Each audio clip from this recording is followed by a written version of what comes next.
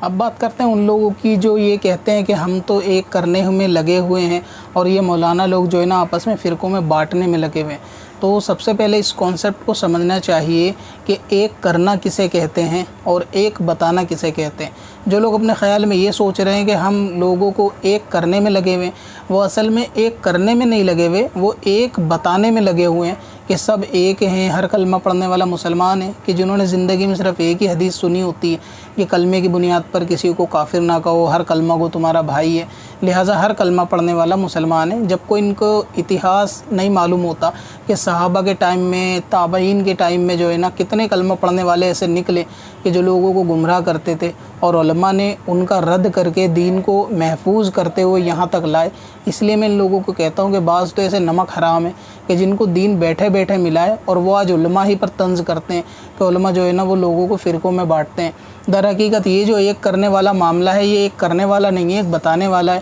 اور جو علماء کو یہ کہتے ہیں کہ فرقوں میں بانٹتے ہیں، اصل میں وہ بانٹتے نہیں ہیں، بلکہ وہ سواد اعظم یعنی بڑی جماعت سے نکلے ہوئے جو گروہ ہیں جنہوں نے اپنے نظریات بدل لیے،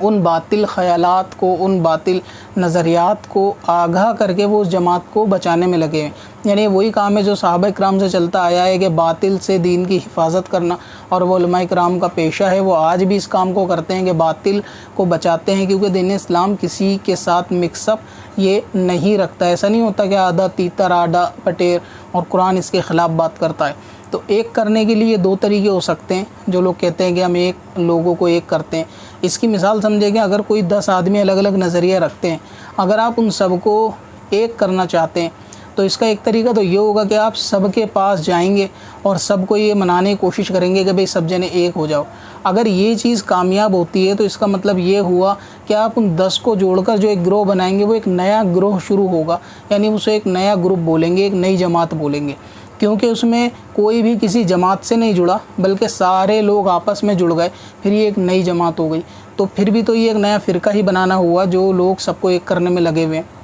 اور اس کا دوسرا طریقہ یہ ہو سکتا ہے کہ آپ کسی ایک جماعت میں اگر باقی 9 کو جوڑیں گے تو اس کے لیے لازم یہ ہے کہ پہلے اس جماعت کو آپ کو حق سمجھنا ہوگا، کہ آپ مانیں گے کہ وہ ایک جماعت ہی حق ہے، پھر اس میں باقیوں کو لایا جائے گا۔ مثال کے طور پہ اگر کسی کو لگتا ہے کہ دیوبندی حضرات جو ہے نا وہ حق پر ہیں، تو وہ اہل حدیثوں کے پاس جائے گا اور یہ بولے گا کہ اپنے باطل نظریات، تمہارے جو طریقہ کار ہیں، تمہارے جو مسائل اور عقائد ہیں وہ سب باطل ہیں، لہٰذا تم کو اس جماعت سے جڑنا چاہیے۔ تو وہ دیوبند سے انہیں جوڑے گا۔ اسی طرح وہ قادیانیوں کے پاس جائے گا کہ تمہارے جو نظریات ہیں وہ سب باطل ہیں، نئے نبی کا دعویٰ کرنا یہ کفر ہے، آپ اس سے توبہ کرو اور واپس دیوبند کی جماعت سے جڑو۔ تو اگر وہ دیوبند کو حق سمجھے گا تو باقی 9 کو جوڑ کر اس میں لائے گا، تب تو یہ ایک طریقہ ہوتا ہے کہ ایک کرنے کا۔ یا وہ اہل سنت کی جماعت کو حق سمجھے گا تو باقیوں کو وہ سمجھا کر لائے گا، اس کو کہتے ہیں ایک کرنا۔ لیکن ایک کرنے والے کس ایک جماعت کو حق سمجھتے ہیں کہ جس کے ماتحت یہ لے کر آئیں گے جوڑنے کے لیے، تو ان کو خود نہیں پتہ ہوتا کہ وہ حق جماعت کون سی ہے۔ تو ایک کرنے کے لیے 2 ہی طریقے ہیں، یا تو سب کو آپس میں ایک کر دیا جائے تو ایک نیا گروہ پیدا ہو جائے گا جو کہ منع ہے کہ نئی جماعت پیدا کرنا، یا پھر کسی ایک کو حق سمجھ کر باقیوں کو اس کے تحت لایا جائے گا، اس کو کہتے ہیں ایک کرنا۔ اب آپ سوچیں گے جو ایک کرنے کا دعویٰ بتا رہے ہیں یہ کسی ایک جماعت کو حق سمجھتے ہیں؟ کسی کو بھی نہیں، ان کے نزدیک تو سارے لوگ ہی گمراہ ہیں۔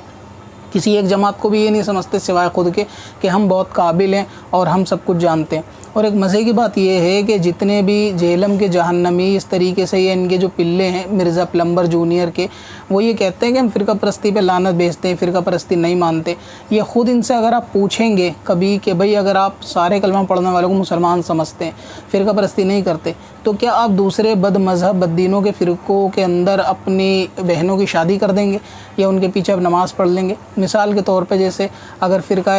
شیطانیہ ہے، کیا آپ اس کے پیچھے نماز پڑھ لے گا یہ پلمبر؟ تو ان کے ماننے والے منع کریں گے. اسی طریقے سے قادیانی کے پیچھے کیا یہ نماز پڑھ لے گا؟ تو یہ اس بات کو بھی منع کریں گے. تو الغرض یہ کہ منافق اسی کو کہتے ہیں کہ جو لوگوں کے سامنے بیان تو کچھ اور کرے کہ بھئی فرقہ پرستی مت کرو، سب ایک ہو جاؤ، جبکہ وہ اندر سے بھی جانتا ہو کہ ہاں حضور نے فرمایا کہ 72 بنیں گے لہٰذا ہم ایک نہیں کر سکتے. اب کرنا کیا چاہیے؟ جو سرکار نے فرمایا کہ ان سے دور رہو، ان کو اپنے سے دور رکھو، تو سرکار کے حدیث کے اندر یہ بھی ہے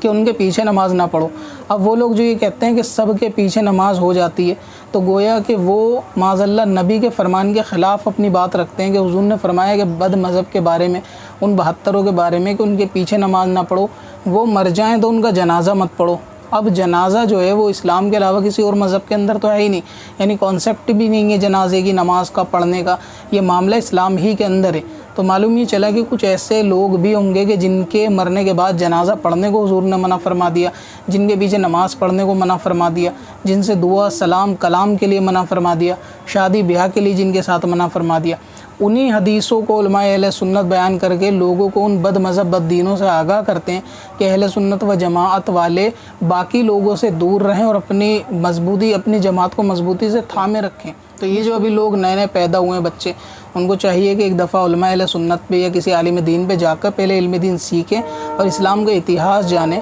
صحابہ اکرام تابع اکرام میں جس طرح سے بد دینوں کے فرقے ظاہر ہوئے، کس طرح ان کو علماء نے رد کیا، پہلے ان کی ہسٹری بھی جانیں، تو اس کے بعد ان کو پتہ چلے گا اس آیت کا کیا مطلب ہے، اور حضور پاک کی جو حدیث پاک ہے اس کے اندر کیا حضور نے فرمایا کہ 72 فرقے جو بنی اسرائیل کے اندر بنے اور میری امت میں 73 بنیں گے، اس کا کیا مطلب ہے. تو نبی کی بات کے خلاف تو بات وجود میں آ ہی نہیں سکتے. اگر کوئی مومن ایسا مانتا ہے تو پھر وہ کس بات کا مسلمان رہا کہ جو حضور کی بات کو نہ مانے؟ جب حضور نے منع فرما دیا کہ ان سے ساودھان رہیں، ان کے پیچھے نماز نہ پڑھیں، جنازہ نہ پڑھیں، تو اب اگر کوئی بندہ بولے کہ سب کے پیچھے نماز ہو جائے گی تو ظاہر ہے کہ وہ بھی اس بد دین بد مذہب کے اندر گمراہ شخص ہے اور اس کی بات کوئی قابل قبول بھی نہیں ہے. تو بات اسی کی معتبر ہوگی جو تفسیروں کے اندر اور مفسرین اکرام نے لکھی ہوگی، حدیث کے تحت محدثین نے لکھی ہوگی، یا علماء اہل سنت نے اس کو بیان کیا ہوگا. تو سبھی کو چاہیے کہ اس دور کے اندر اگر کسی کو یہ بھی جاننا ہے کہ فرقہ پرستی کے بارے میں دوسرے علماء کی کیا رائے، بعض لوگوں کا یہ باطل خیال ہوتا ہے